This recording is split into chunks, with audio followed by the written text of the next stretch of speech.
What's up guys, welcome back to our YouTube channel.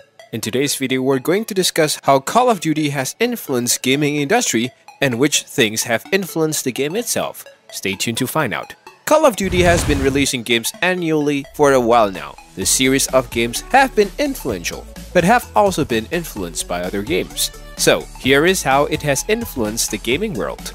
Modern setting for a first-person shooter. During the early 2000s, many first-person shooters were based on the incredible battles of World War II. As this trend went on, gamers slowly became fatigued of the setting. When Activision released Call of Duty for Modern Warfare, it was quickly loved by fans for being something new. While many games today are set in a fictional modern setting, Call of Duty for Modern Warfare is the only reason that trend became so famous. Popularized aim down sights. Well, it may appear strange to gamers that have never played early first-person shooters. Aiming down iron sights have not always been something players could do. Halo, Doom, GoldenEye, and many other titles never gave players the potentials to aim down the sight of every gun.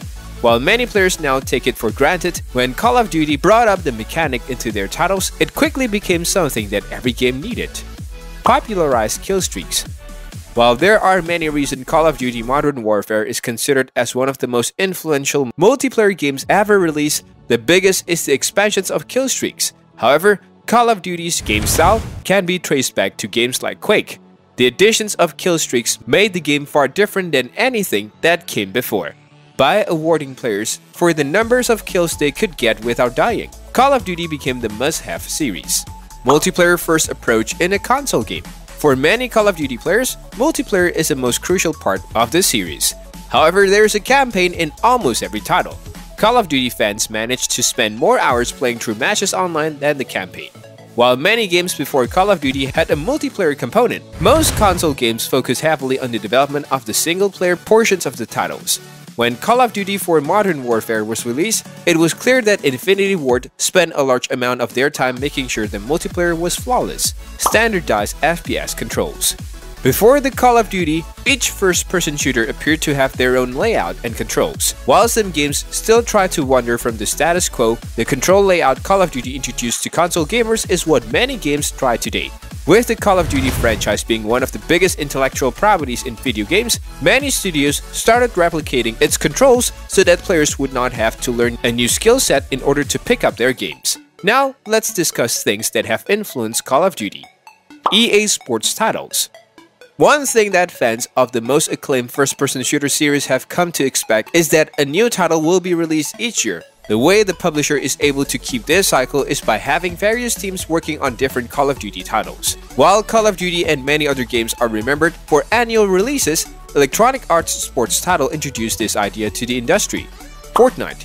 While Blackout was a healthy attempt at the Battle Royale genre, there is no doubt that Call of Duty's second Battle Royale Warzone has been commercially superior to its ancestor. One of the important differences between the titles is the fact that Warzone has no cost to start playing. Instead of locking the mode within a full-price game, like Blackout in Black Ops 4, Activision took the idea from Fortnite to incorporate small cosmetic-based microtransactions into their game so players can start playing at no cost.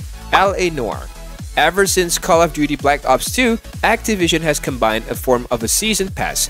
While traditionally, the Call of Duty Season Pass awarded players access to content throughout the years, like new maps and weapons, recent installments in the franchise have used the Season Pass model to attract players to unlock in-game cosmetics.